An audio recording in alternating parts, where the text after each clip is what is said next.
Bonjour à tous. Nous allons attendre encore 1 ou 2 minutes pour laisser le temps aux gens d'arriver et ensuite nous allons commencer le webinaire.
Ah non, je ne sais pas si tu parles, mais on ne t'entend pas.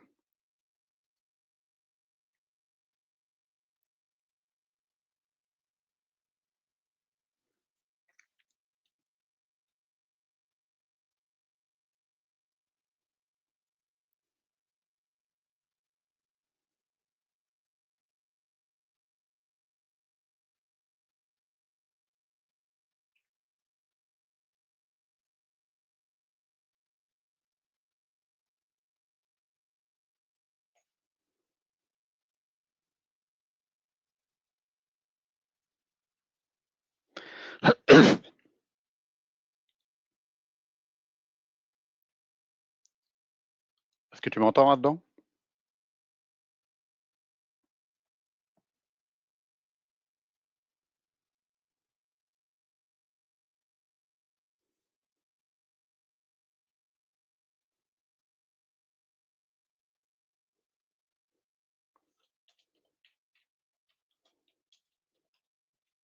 Entends? Oui. Ok, très bien. Alors je recommence, j'ai eu un problème, j'ai eu un petit problème. Du coup, je me présente, je suis Adam Laurenceau, je suis le chargé de marketing chez ADDL. Du coup, ADDL, c'est une entreprise qui distribue, fait le support, les études et les formations pour le logiciel de simulation ANSYS. ADDL, c'est le channel partenaire d'ANSYS depuis plus de 20 ans maintenant.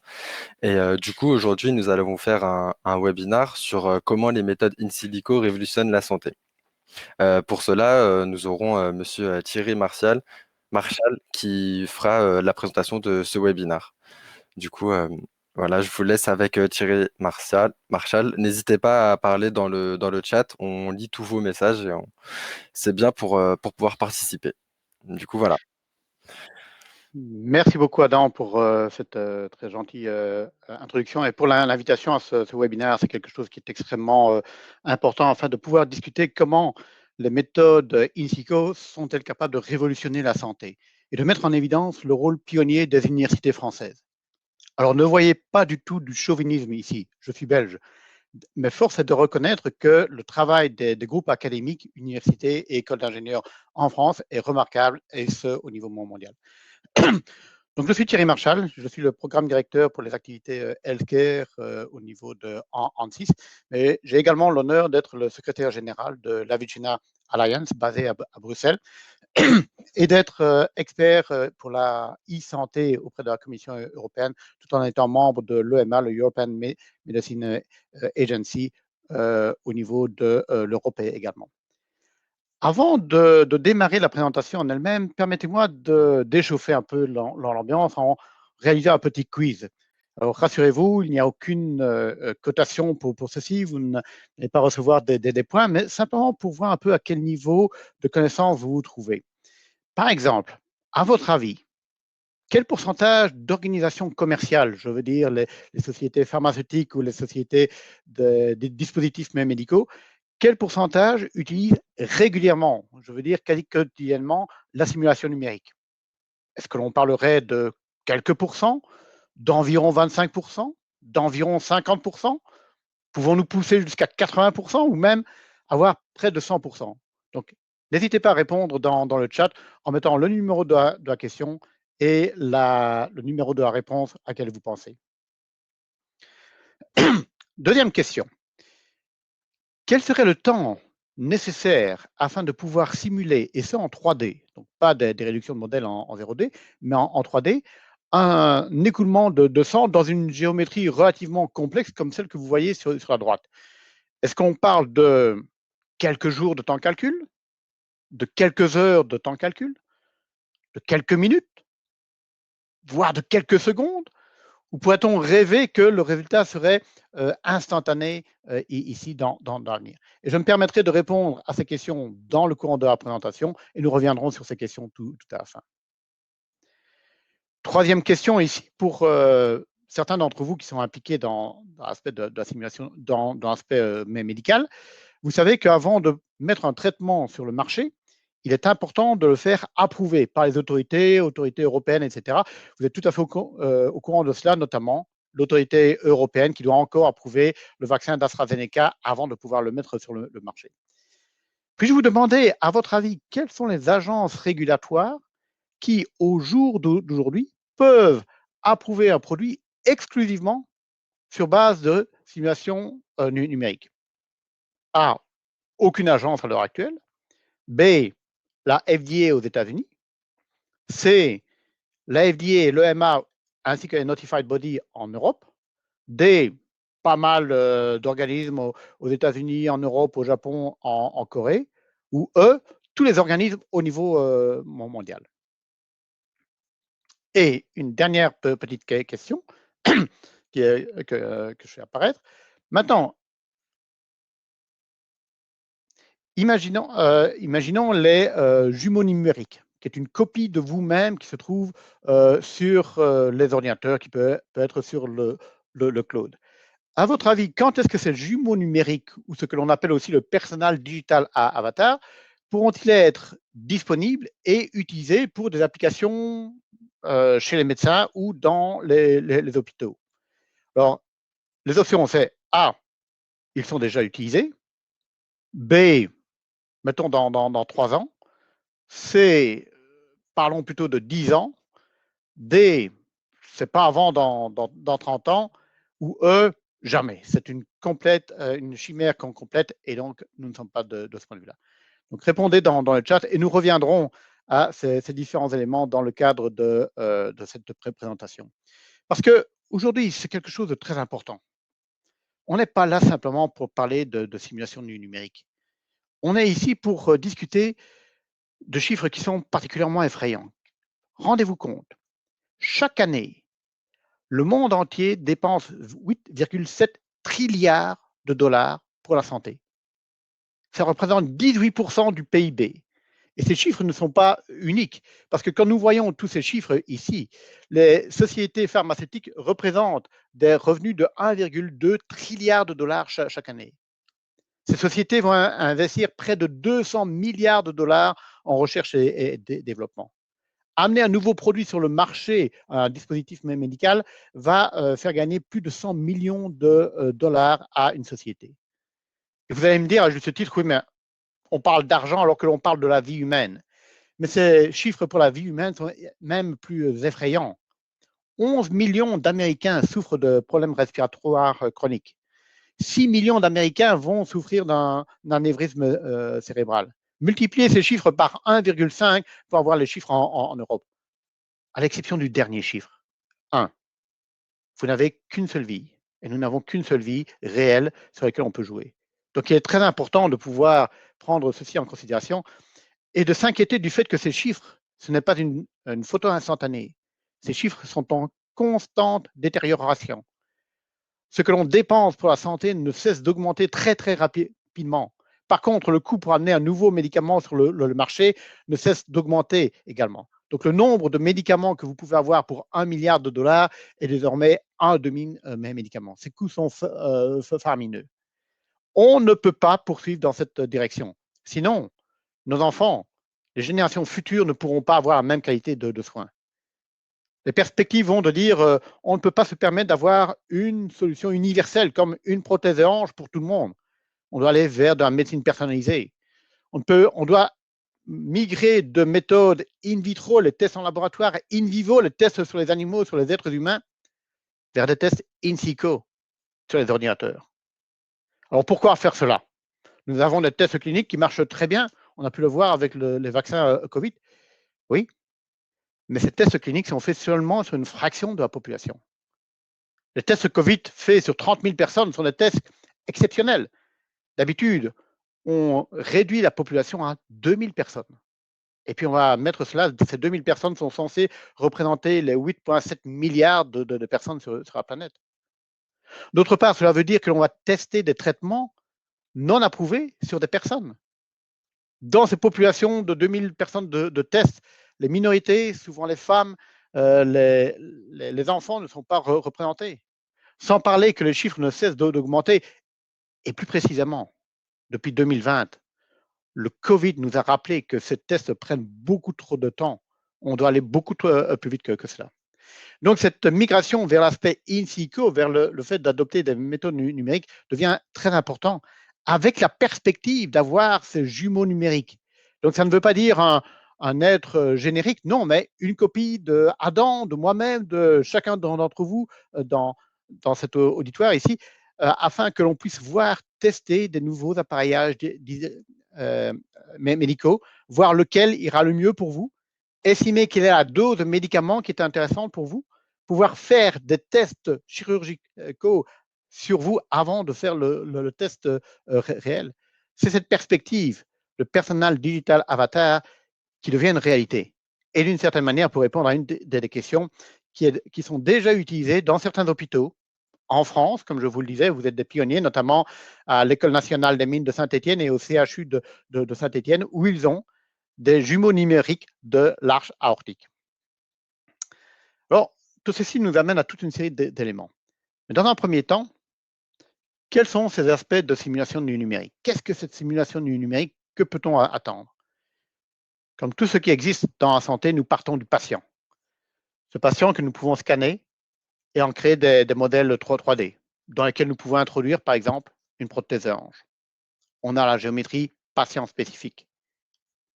Mais il nous faut également des propriétés matières qui vont varier en fonction de la position dans l'os, par exemple, et qui vont également varier d'une personne à l'autre. Mais pour la même personne, Adam, ton ostéoporosité n'est pas la même maintenant que quand tu auras 50 ans ou plus tard.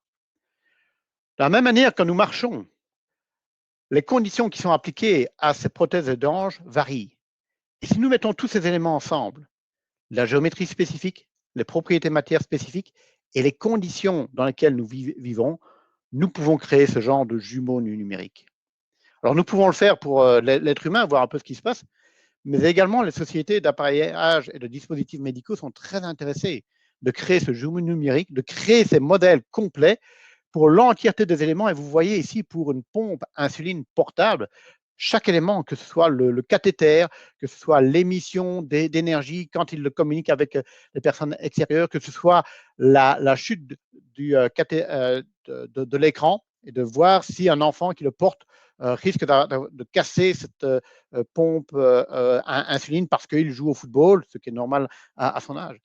Chaque composante, y compris l'injection de l'insuline et la diffusion de l'insuline dans les tissus mous, peuvent être modélisées, de telle manière que l'on va pouvoir optimiser ces éléments-là et s'assurer que pour le patient, les situations sont idéales. Mais le Saint Graal, je dirais, provient quand on peut combiner le modèle complet de l'appareillage médical avec une représentation de l'être humain.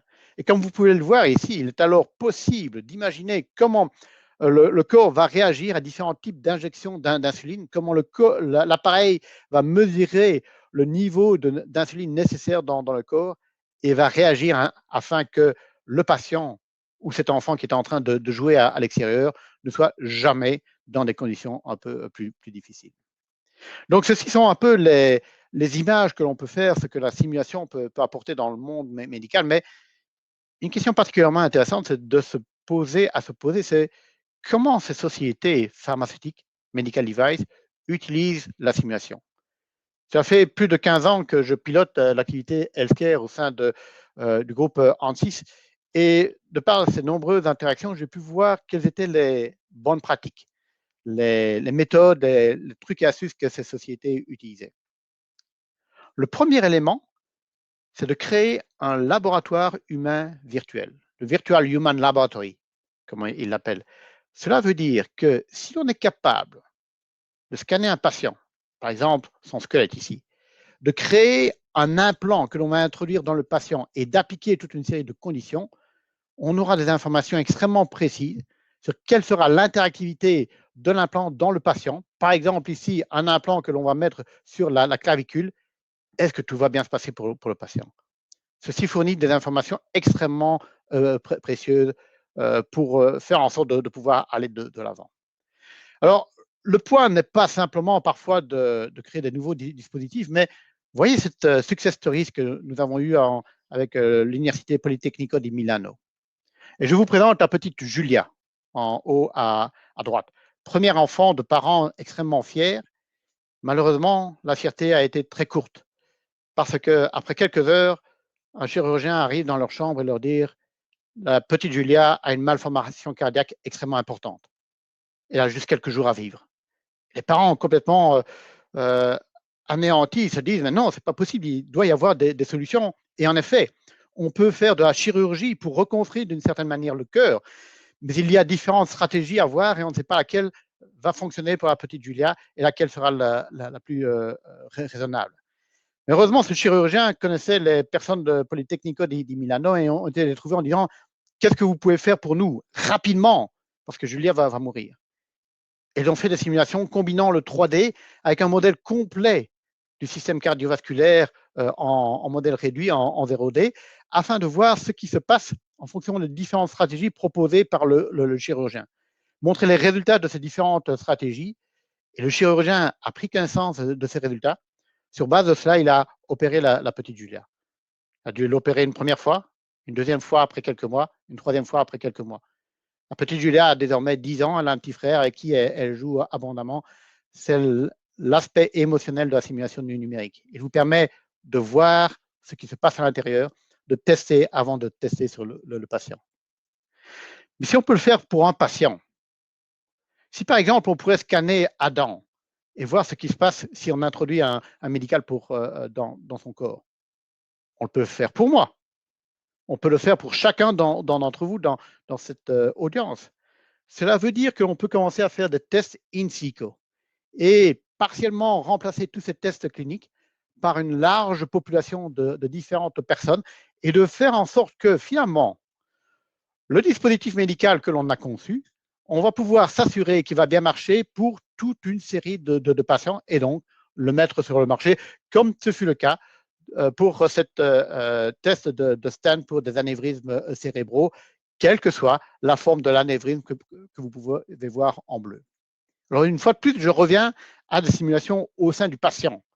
Mais les sociétés de dispositifs médicaux ou les sociétés pharma sont très intéressées d'avoir ce genre d'approche également pour tester différentes situations. Par exemple, nous avons tous les Pfizer, AstraZeneca, Moderna et autres qui doivent produire des vaccins en très grande quantité. Ils ont pu faire leurs vaccins pour des petites géométries afin de pouvoir les tester. Ils ont produit 1 litre, 2 litres de vaccins au départ. Maintenant, ils doivent faire des vaccins pour des milliards de personnes. Et donc, ils doivent augmenter la taille des cuves, passant d'une cuve de 1 litre, 2 litres, à des cuves de plusieurs centaines ou plusieurs milliers de litres. L'écoulement, le mélange ne sera pas le même dans une cuve d'1 litre que dans une cuve de 500 litres ou 5000 litres.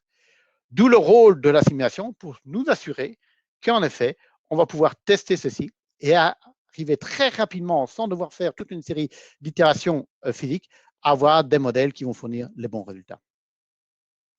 Alors, sur base de ceci, permettez-moi de démarrer un petit sondage que vous allez pouvoir retrouver en ligne que Adam va partager. Il y aura 4 sondages qui vont apparaître afin de récolter plus d'informations sur votre profil.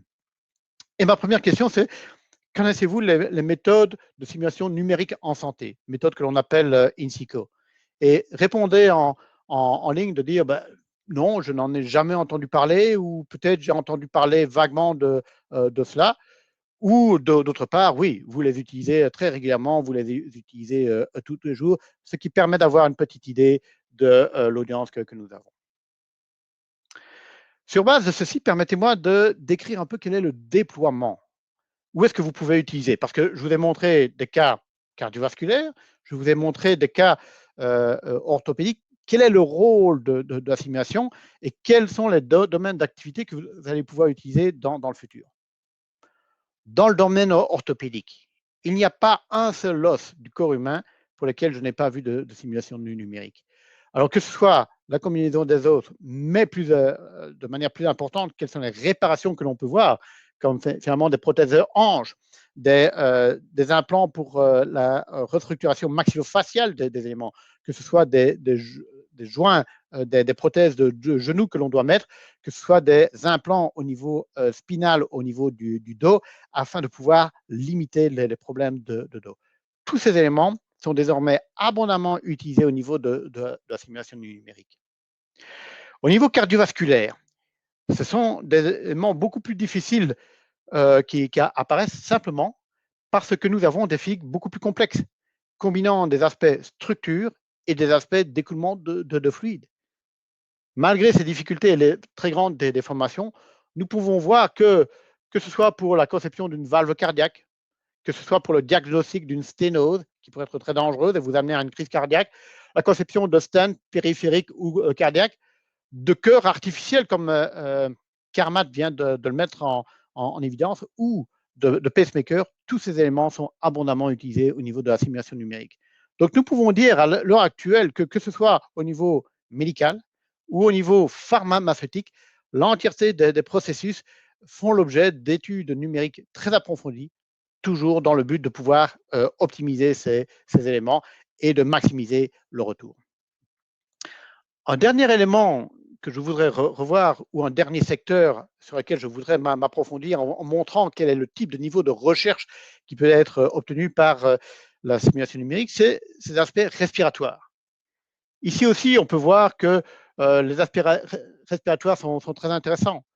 Le modèle de l'écoulement d'air au sein de l'arbre respiratoire, peut-être de mieux comprendre l'apnée du sommeil ou les ronflements, ce qui réjouit énormément ma femme, parce qu'apparemment mes ronflements deviennent trop volumineux, mais également le fait de pouvoir proprement concevoir des inhalateurs et faire en sorte que vous soyez soulagé très rapidement, ou des incubateurs pour bébés. Tous ces éléments-là peuvent faire l'objet d'une optimisation numérique et donc d'accélérer les différentes innovations. Un autre sondage sur lequel je me permettrai de vous poser la question, c'est de savoir justement dans quel domaine d'activité vous vous trouvez. Est-ce que vous travaillez plus dans le domaine pharmaceutique, cardiovasculaire, orthopédique, respiratoire, oncologique, auditif et autres? Ce sont certainement des informations particulièrement intéressantes.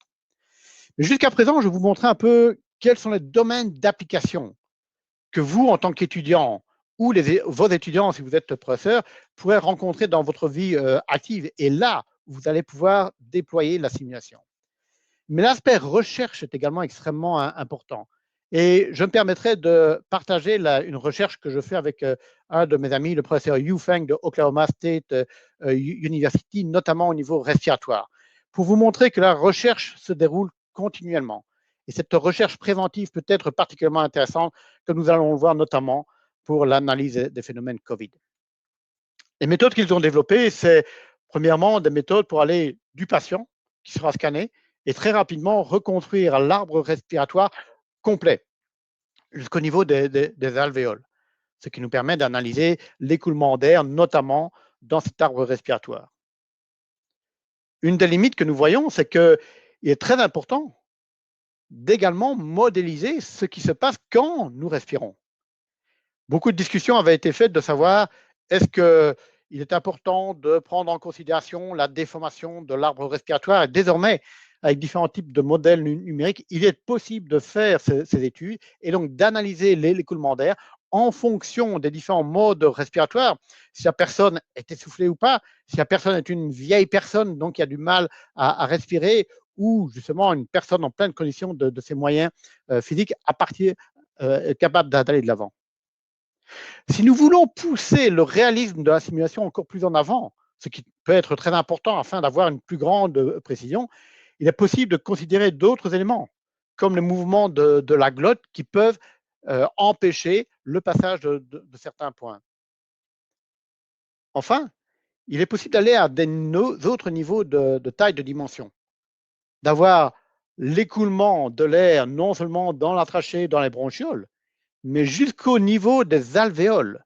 Donc là, nous avons quasi un écoulement moléculaire qui apparaît, qui est extrêmement important à modéliser parce que c'est au niveau de ces alvéoles, si elles sont relativement ouvertes, notamment par l'utilisation d'aérosols, que va pouvoir se faire l'absorption de médicaments ou malheureusement l'absorption de certains virus tels la COVID ou les virus de la grippe. Alors, quels sont les éléments qui sont faits ici? C'est qu'il est possible de modéliser la combinaison non seulement de l'écoulement d'air, mais également la modélisation d'écoulement de particules solides. Ça peut être des microparticules comme des petites gouttelettes que nous avons dans les aérosols ou dans ce que l'on appelle les dry powder inhalers avec des particules qui ont une taille de l'ordre du micromètre. Ça peut également être la taille de microns, la taille de virus qui apparaissent ou la taille de polluants comme des petites fibres qui peuvent se développer. En combinant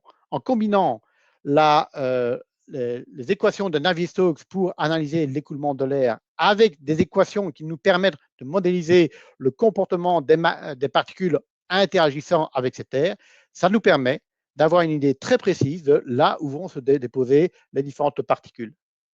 Lorsque nous avons déposition de ces particules, prenant en considération les phénomènes d'humus ou de mucus qui apparaissent, qui peuvent être forts absorbeurs de différents éléments, nous pouvons voir quelles sont les particules qui vont atteindre les alvéoles pulmonaires.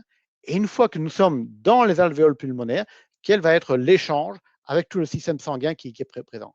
Ce sont des méthodes dites PBPK, donc la physiologie base toxicokinetics ou PBPK, donc le pharmacokinétique pharmacodynamique.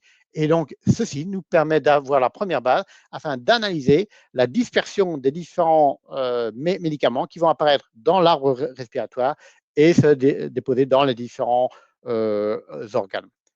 De manière similaire, lorsque vous injectez le vaccin du COVID dans le bras, il est possible de voir quelle va être la diffusion de ce vaccin dans le bras, la prise en compte par les canaux vasculaires qui se trouvent dans le bras et donc comment ce vaccin peut se répartir dans l'entièreté du corps humain.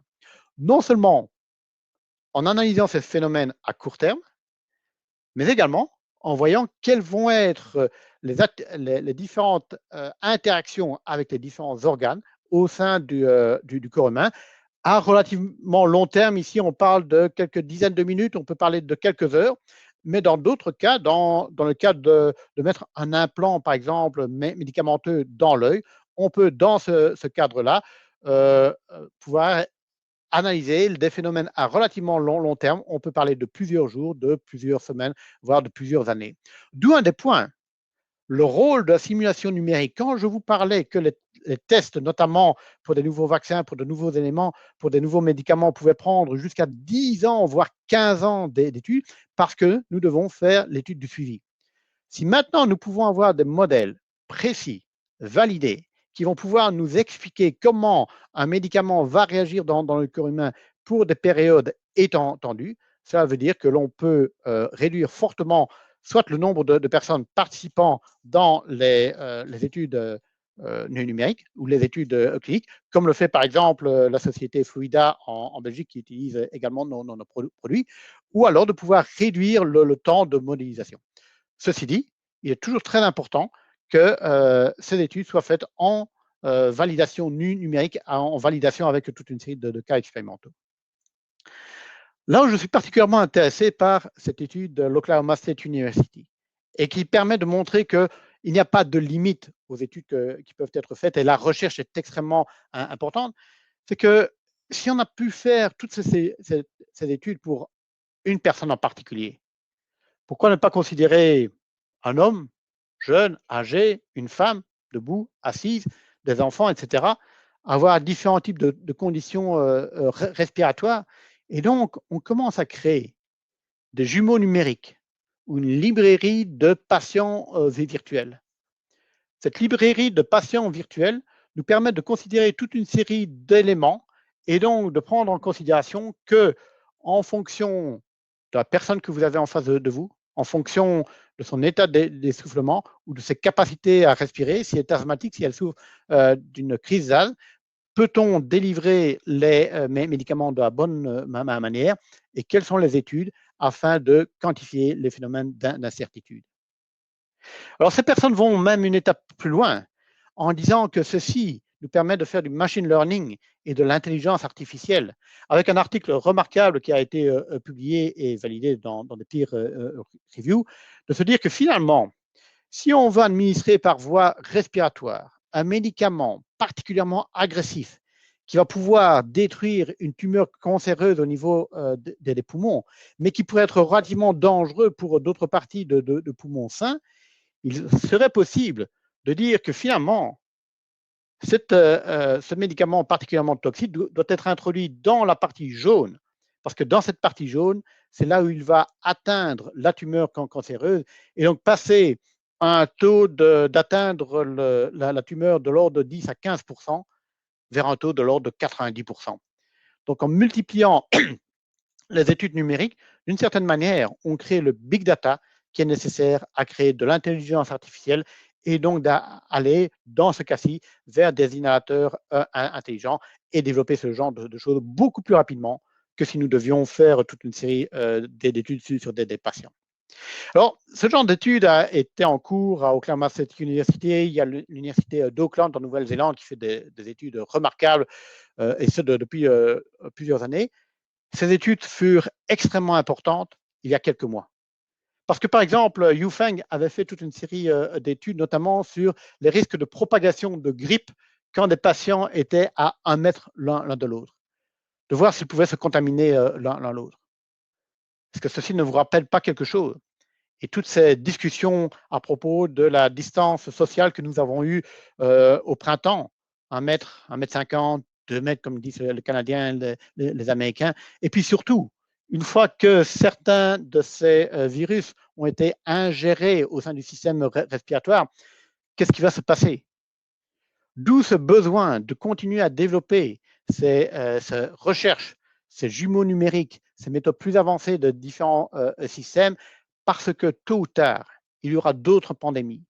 Ces méthodes peuvent être utilisées maintenant et sont utilisées maintenant pour limiter les risques de propagation et autres. Mais nous devons continuer à financer, et les Européens et les Américains l'ont très bien compris en finançant beaucoup plus depuis quelques mois ces différents modèles afin de pouvoir être prêts pour toute autre pandémie qui va apparaître. On a vu quelques éléments pour l'envergure de l'utilisation des modèles numériques pour la conception des dispositifs médicaux ou des processus pharmaceutiques. On a donné un aspect de la recherche qui pouvait être utilisé avec ces méthodes numériques. Un des autres éléments qui est extrêmement important et pour lesquels vous, en tant qu'étudiants ou les étudiants des professeurs qui assistent aujourd'hui, serez confrontés à coup sûr à l'avenir. Parce que bien que nous soyons ingénieurs, il y a beaucoup d'éléments légaux qui vont apparaître. Et par exemple, le fait que le produit, il peut être le meilleur produit, vous pouvez être convaincu que ce produit est excellent, si ce produit n'est pas approuvé, si vous n'avez pas pu démontrer la safety, la sécurité de ce produit et l'impact positif de ce produit, vous ne pouvez pas le vendre. Et donc, toute cette recherche ne sert à rien. Alors, ce qui est intéressant, et ça répond à une des questions que je mentionnais tout au début, même les autorités régulatoires américaines, la très puissante FDA, et vous pouvez voir un slide qui a été repris, qui a été présenté en face du Parlement européen il y a 2 ans, un slide de la FDA qui disait qu'à l'heure actuelle, les résultats de simulation numérique sont considérés comme le 4e pilier au-delà des tests numériques, au-delà des tests sur le vivant, que ce soit les animaux ou les tests cliniques, les tests in vitro. Maintenant, ce que l'on appelle les tests in situ sont des choses largement acceptées. Et eux-mêmes disent que dès demain, de manière figurée, donc dans un avenir proche, les jumeaux numériques, c'est ce qu'ils voient comme un des éléments afin de pouvoir aller le plus rapidement possible. Et donc, si vous vous rappelez, je parlais des bonnes pratiques, notamment le fait de voir des laboratoires virtuels humains, de faire des tests sur ordinateur. La 3e bonne pratique que nous observons au sein de l'industrie, c'est de dire que finalement, tous ces résultats numériques doivent être, et ces modèles numériques doivent être préparés en gardant à l'esprit que ces modèles vont vraisemblablement pouvoir être utilisés pour accélérer l'approbation de ces nouveaux dispositifs médicaux ou nouveaux vaccins ou médicaments auprès des autorités compétentes. Vous pouvez voir dans cet autre slide présenté par la FDA que finalement, quand on compare les différentes méthodes traditionnelles, la méthode in vitro, les tests sur les animaux, les tests sur les humains, comparées aux méthodes numériques, les méthodes numériques ont certainement le vent en poupe. Alors, vous allez me dire, c'est normal de dire cela, moi qui fais partie d'une société qui vend du logiciel. Si c'est que ce slide ne vient pas de moi. Ce slide a été mis au point par les autorités américaines en disant que finalement, les méthodes numériques nous permettent de personnaliser les modèles, de réduire le temps, de réduire le coût, d'avoir une grande variabilité que l'on peut faire. Certes, il y a des phénomènes de complexité des méthodes numériques sur lesquelles nous travaillons, qui est le seul point rouge, ce qu'il faut améliorer. Mais il y a énormément de perspectives qui sont ouvertes. Parce que permettez-moi de partager avec vous, et ça va sans doute vous horrifier, comment faire des tests numériques, par exemple, si vous avez un implant orthopédique. On va vous mettre une prothèse de hanche dans le corps. Et malheureusement, pour des raisons de maladie, on doit vous diagnostiquer. Un des diagnostics va devoir passer dans un IRM. Un IRM met énormément d'ondes électromagnétiques. D'une certaine manière, de manière très imagée évidemment, c'est presque vous mettre dans un micro-ondes afin de pouvoir tester ce qui se passe dans le corps, de pouvoir voir ce qui se passe dans le corps. Mais quand vous mettez des couverts dans un micro-ondes, c'est la pire des choses à faire. Il y a des risques d'échauffement par des interactions entre les ondes électromagnétiques et les métaux. La même chose se passe si vous avez des implants orthopédiques dans votre corps. Et donc, vous devez démontrer que si un patient a des implants orthopédiques, que ce soit des prothèses de hanche, des prothèses de genoux et autres, s'il subit un IRM de l'ordre d'une quinzaine de minutes, il n'y a aucun danger de localement augmenter la température des tissus mous, ce qui peut amener à certaines nécroses. Alors, la seule manière expérimentale de le faire, c'est d'imaginer cette boîte bleue qui est supposé représenter un être humain, vous pouvez essayer de distinguer la tête et le corps, d'y mettre du gel, d'y mettre vos implants orthopédiques et d'essayer de… Ce gel va représenter un peu les tissus mous, de voir si localement vous avez une augmentation de température. Ce sont les meilleurs tests expérimentaux que l'on peut voir à l'heure actuelle. Évidemment, c'est un peu effrayant de voir ce genre de choses. En parallèle, et c'est pour ça que la FDA et d'autres organismes régulatoires disent, mais si on peut créer un modèle humain de l'entièreté du corps humain et introduire par une chirurgie virtuelle ce genre d'implant comme un implant de genou, et ensuite on met ce modèle numérique dans le cadre d'un modèle d'un IRM, on va pouvoir voir, après 15 minutes, le temps typique d'un IRM, quelle serait localement l'augmentation de température, avec une grande précision que l'on peut valider avec certains modèles expérimentaux extrêmement simplifiés. Ceci nous permet d'avoir des méthodes beaucoup plus simples et beaucoup plus précises que ce que l'on pourrait avoir, beaucoup plus proche de la réalité que ce que l'on pourrait avoir face à des modèles expérimentaux.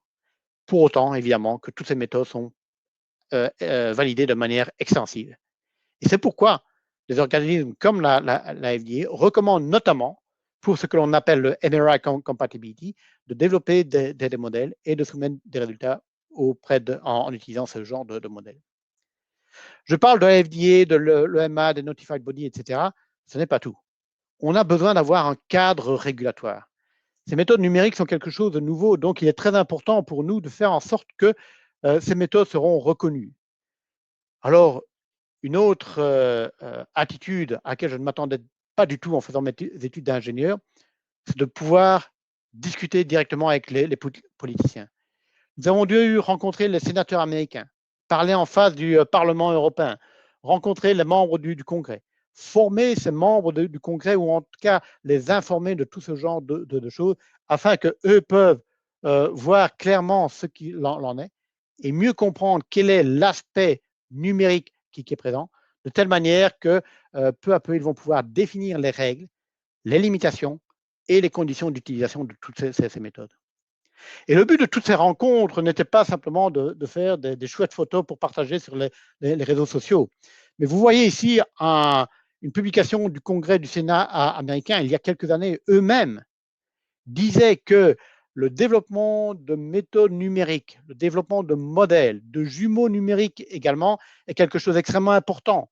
Et eux-mêmes exprimaient le fait que cela pouvait faire économiser jusqu'à 100 millions de dollars pour différentes sociétés.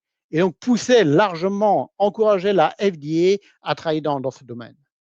En Europe également, dès 2017, le Parlement européen a voté à une très large majorité le fait qu'il était indispensable d'utiliser les résultats de simulation numérique. Et en continuant à les informer continuellement de l'aspect de la simulation numérique, vous pouvez voir un nouveau document qui a été publié dès le 20 novembre de 2020, donc c'est très récent, quand l'Europe définissait son nouveau programme au niveau pharmaceutique, eux-mêmes disaient qu'il est très important de prendre en considération les aspects de la simulation, non seulement l'intelligence artificielle, les calculs à haute performance, mais également tous les systèmes numériques afin de créer des systèmes de surveillance et des systèmes qui vont détecter les signes précoces des maladies afin de mieux les traiter.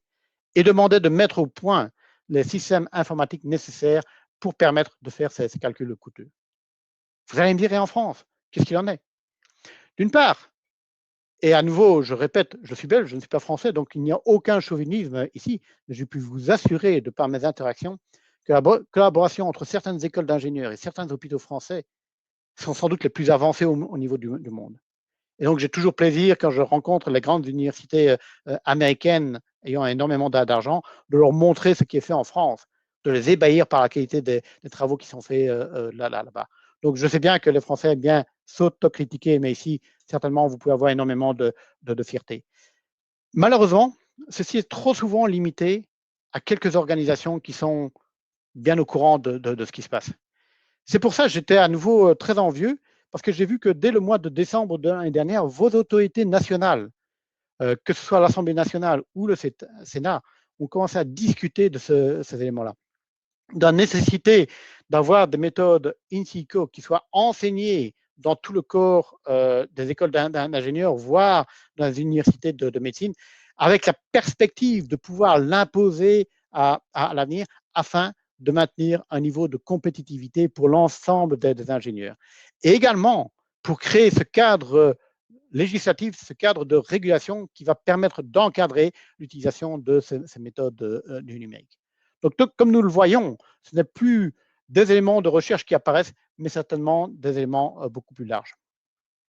D'autre part, j'aurais tendance à poursuivre, et je vois que vous répondez à ces différents sondages, donc merci pour ça, de savoir est-ce que ces méthodes in situ sont déjà enseignées à l'heure actuelle. Comme je vous l'ai montré dans le slide précédent, il y a une tendance à dire que ça va être fortement encouragé, ça pourrait être imposé à l'avenir. Donc, ceci peut suggérer qu'en effet, certainement des points à prendre en considération maintenant. Alors, afin de terminer ces éléments, pourquoi discuter de ceci maintenant? Pourquoi pas il y a 10 ans, 20 ans, comme c'était le cas dans l'industrie automobile ou dans l'industrie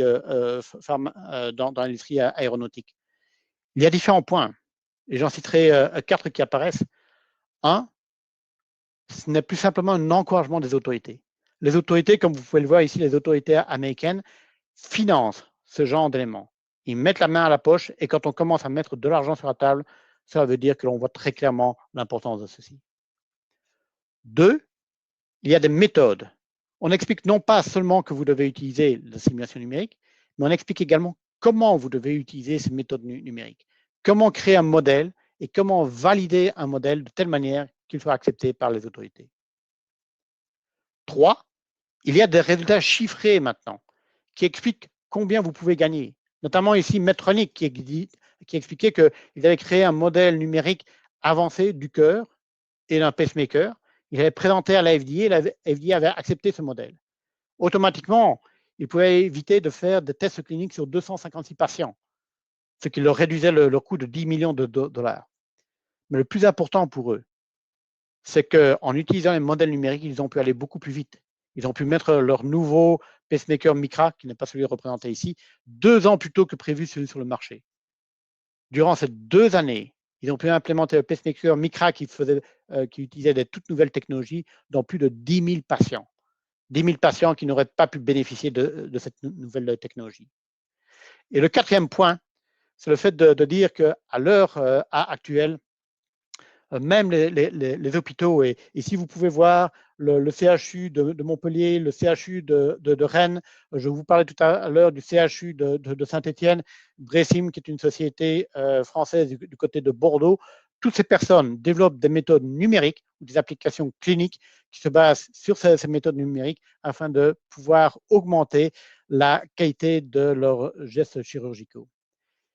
Peut-être un 5e point que je rajouterai plus récemment, ce qui pousse maintenant à cette révolution numérique, c'est tous ces éléments Covid que nous pouvons voir.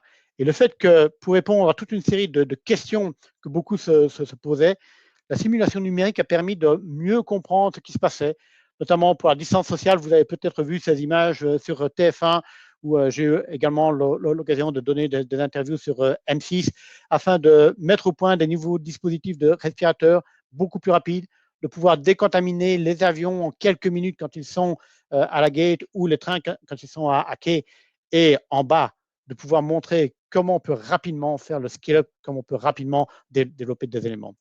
Alors, tout ceci nous permet d'éviter tous les discours politiques que l'on peut avoir. Que se passe-t-il concrètement? Est-il important de porter un masque ou pas? Modélisons cela, développons des modèles validés, publiés dans des peer review papers, de telle manière que l'on peut comprendre ce qui se passe, on peut le voir et utiliser la réalité virtuelle ici pour mieux expliquer ça à un grand nombre de personnes, et donc de pouvoir dire que ce type de masque a vraiment un effet important.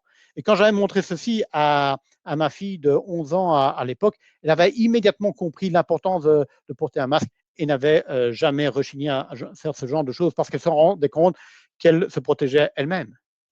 D'autres pouvaient faire des études sur un auditoire, et donc le risque de propager toute une série de virus relativement loin. Donc, ces modèles numériques, subitement, permettent de mieux comprendre et de visualiser. À partir du moment où vous montrez ce qui se passe avec ce genre de super pouvoir de la simulation numérique à une très grande population, pour autant que vous pouvez donner une crédibilité à vos modèles parce qu'ils ont été revus par toute une série de scientifiques, la population va voir. Quand la population voit le danger, il n'y a plus besoin de les convaincre. Alors, permettez-moi de conclure avec certains éléments, et notamment le fait que ces nouveaux progrès que l'on peut voir au niveau des méthodes numériques peuvent nous permettre de faire certains progrès éthiques. J'avais eu le plaisir de discuter éthique, notamment à l'université de Toulouse. Si nous pouvons développer des modèles numériques précis, validés par exemple sur des personnes adultes, ceci va nous permettre de réduire fortement les tests cliniques sur les enfants, ce qui est éthiquement parlant plus discutable. Ceci va nous permettre d'investir beaucoup plus au niveau des maladies rares, parce que les maladies rares, on doit également être testé sur un grand nombre de patients. Mais si vous devez tester ça sur 2000 patients et qu'il n'y a que 500 patients sur la planète qui ont cette maladie rare, c'est extrêmement difficile. Peut-être de supprimer tous les tests in vivo, notamment pour les cosmétiques. Donc, ceci nous amène au concept de la médecine personnalisée. Et ce traitement, le bon traitement pour le bon patient au bon moment, commence à devenir une réalité que nous pouvons développer. Et ici, 5 points que je voudrais prendre pour résumer un peu toute cette présentation. C'est que ces modèles numériques, à l'heure actuelle, ce n'est plus du fantasme. Ils sont largement utilisés dans le domaine de la santé. Pour répondre à une de vos questions, nous sommes à pratiquement 100% des sociétés médicales et pharmaceutiques qui utilisent la simulation numérique très régulièrement. Plus de 85% de ces sociétés utilisent nos produits, et donc nous pouvons le voir, elles utilisent également, d'autres sociétés utilisent également des produits concurrents. L'autre point, c'est que les hommes politiques et les régulateurs comprennent l'importance de ceci pour réduire les coûts de la santé et pour maintenir la qualité de la santé, voire les augmenter à l'avenir. Donc, ceux-ci vont encourager l'adoption de ces éléments. Si on veut se projeter un peu dans l'avenir, et je sais que j'ai signalé que certains jumeaux numériques existent déjà, mais à l'avenir, si on peut connecter notre corps bien réel avec des jumeaux numériques, notre personnel digital avatar, capable de détecter les échauffements de température dans le corps, capable de détecter des mutations qui peuvent amener à un cancer, ceci dès les premières heures de la pathologie, ça maximise nos chances de les guérir. On peut détecter que nous allons avoir la grippe et donc de prendre les médicaments avant d'avoir les symptômes, et donc on ne verra pas notre maladie. Il est également important de pouvoir collaborer. C'est pour ça qu'ici, au nom dans le site, je dis certainement qu'il y a possibilité et nous serons toujours à vos côtés afin de faire en sorte que vous pouvez grandir dans ce domaine. Par contre, il est réellement temps de former systématiquement nos futurs ingénieurs biomédicaux dans ce domaine. La raison, c'est que toutes les technologies que je vous montre à l'heure actuelle, qui sont déjà une réalité, les ingénieurs qui sont à l'école à l'heure actuelle vont l'utiliser systématiquement tout au long de leur carrière. Il est donc très important qu'ils soient conscients de ces méthodes ainsi que de leurs limitations afin de bien les utiliser. Et avant de répondre et de revenir au quiz que nous avons fait au départ, certainement, n'hésitez pas. Si vous voulez en savoir plus, il y aura d'autres webinaires en expliquant d'une part comment nous pouvons utiliser simplement, notamment des outils comme Discovery, qui s'apparentent pratiquement à un video game, mais qui vous permettent d'avoir des résultats de simulation extrêmement intéressants, instantanément. Et je parle vraiment de résultats instantanés, avec une bonne fiabilité. J'ai reçu hier soir un email d'un chirurgien pédiatrique de Boston Children's Hospital qui me dit qu'il utilise ces technologies instantanées directement à l'hôpital afin de savoir un peu dans quelle direction aller, même si en parallèle, il utilise des codes plus avancés comme Fluent qui demandent plus de temps calcul. Mais donc, il y a des possibilités d'aller dans cette direction-là. Nous aurons également certains de nos partenaires académiques français qui font des recherches remarquables que nous allons inviter à parler à une série de webinaires afin de mieux vous investir de ceci. Donc, n'hésitez pas à nous dire si vous souhaitez être informé, ne fût-ce que pour suivre ces webinaires. Alors, avant de conclure, permettez-moi de revenir à ces questions-là. Oui, il y a près de 100% des sociétés, je veux dire des grandes sociétés dans le top 50 ou dans le top 100 qui utilisent quotidiennement ou quasi quotidiennement les méthodes de simulation numérique. Comme je vous le disais, pour ce genre de calcul numérique, en utilisant les méthodes, les technologies que l'on utilise dans les vidéogames avec les cartes graphiques, les GPU, etc., il est possible de modéliser de manière instantanée, y compris toute modification des écoulements de sang, et ce sur je dirais, un portable de type haut de gamme. Si vous voulez faire pour des modèles 3D. Donc, les résultats peuvent être très rapides. Évidemment, si vous voulez pousser vers des précisions extrêmement grandes, ceci peut prendre quelques minutes, voire quelques heures, mais des résultats cliniquement parlant fiables peuvent être obtenus de manière instantanée. À l'heure actuelle, et c'est toujours une limitation, seule la FDA accepte d'avoir des résultats exclusivement numériques dans certains cas. Et évidemment, vous devez avoir démontré la validation du modèle numérique que vous pouvez utiliser. Mais une fois que votre modèle numérique a été validé, ceci vous permet de créer toutes les évidences digitales et de répondre à toute une série de questions pour ces éléments.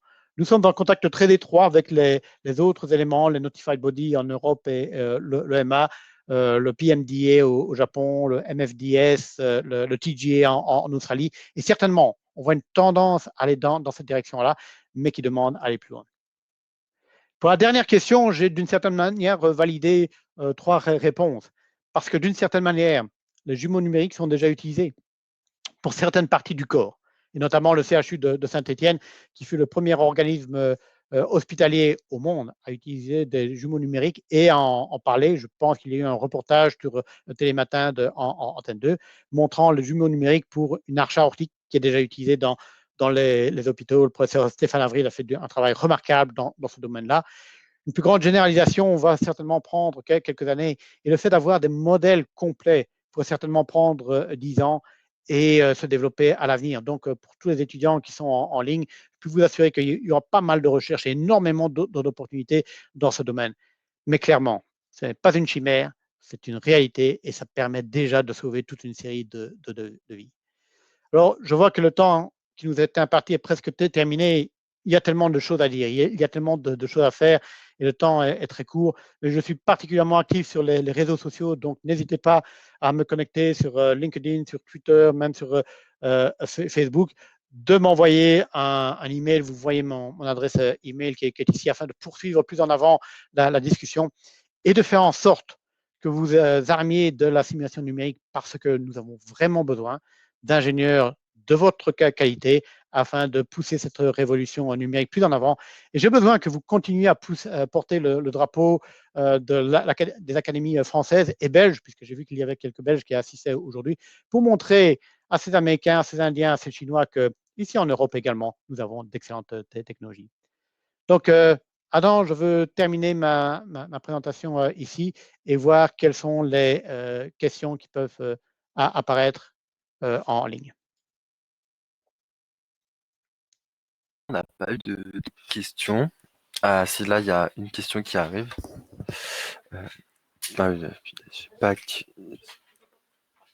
On m'entend pas, là?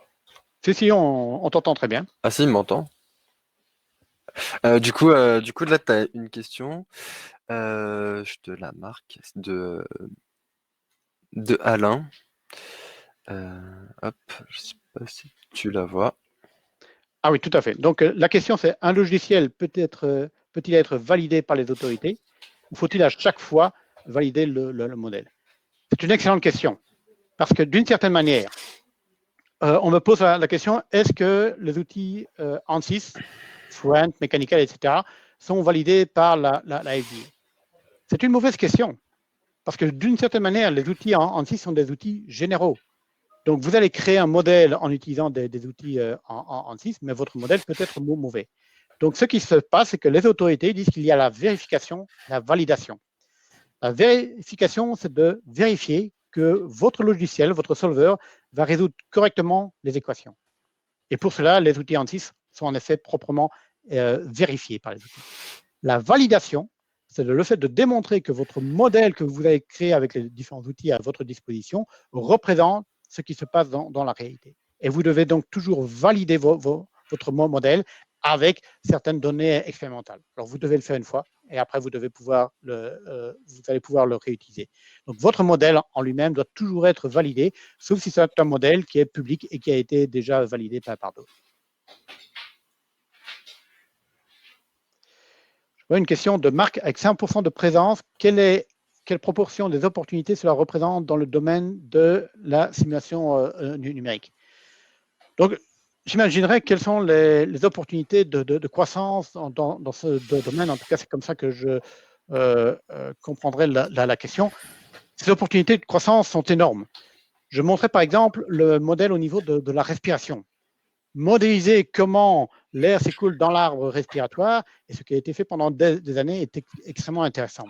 Puis on est passé à différents modèles, pouvoir aller jusqu'au niveau alvéolaire, l'absorption des éléments dans le corps humain.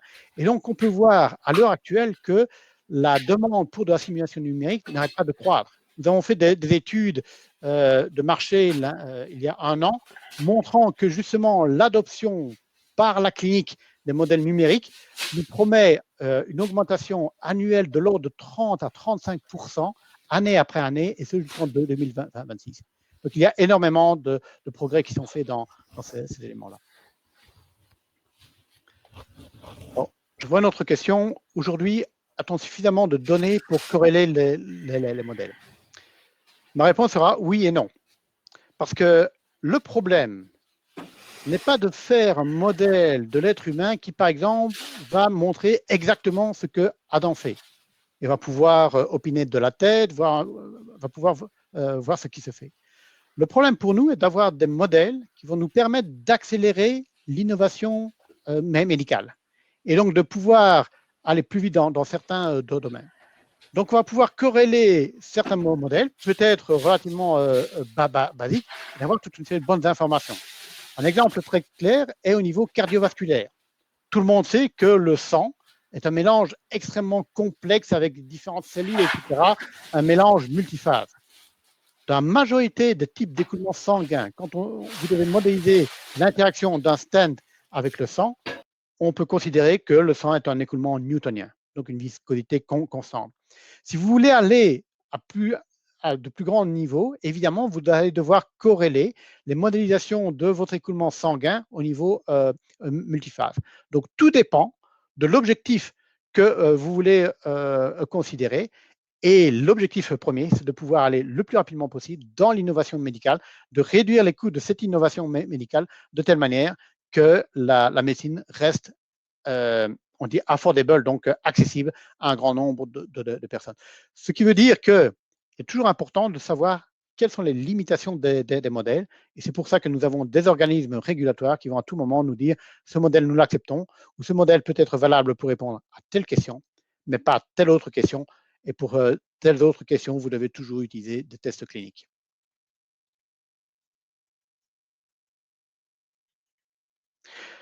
Je vois que nous sommes déjà au-delà de... Ah, une dernière question que nous pourrions prendre ici, je vois. Quelles seraient les étapes à suivre afin de commencer à enseigner des méthodes InSiCo? Une autre très bonne question. J'aurais tendance à dire, comme pour la modélisation, il est toujours important de commencer de manière limitée. S'il n'y a aucun enseignement de type InSiCo qui apparaît dans votre école d'ingénieur ou dans votre université, il est important de donner les cours de base aux étudiants, de faire en sorte qu'ils puissent tester ceci, de voir un peu ce qu'ils obtiennent. Et peut-être sur des modèles relativement simples, il n'y a pas besoin d'aller jusqu'au modèle interactif avec la déformation du poumon que je vous montrais. Simplement le fait de savoir comment on peut modéliser l'écoulement d'air dans la trachée ou la déformation d'un os quand il est subi à certains éléments. Et pour cela, l'adoption d'outils comme Discovery permet d'avoir des résultats très rapides. Je pense que ceci est déjà une première étape. Dès que vous allez avoir cela, je suis convaincu que vous allez trouver des étudiants très enthousiastes à cette idée-là, qui veulent pousser un peu plus en avant les recherches, plus en avant les modèles. Et c'est pour ça qu'il est possible de monter avec des modèles plus complexes, modèle Fluent, modèle mécanical et autres interactions électromagnétiques pour pousser les recherches en avant. J'aurais tendance à dire, comme nous allons sans doute le présenter dans un prochain webinaire, peut-être simplement commencer avec des modèles de type Discovery, simplement pour avoir le sentiment de ce que la simulation numérique peut vous apporter. Je vois donc que nous sommes déjà quelques minutes au-delà de l'heure, donc je ne vais pas prendre trop de temps.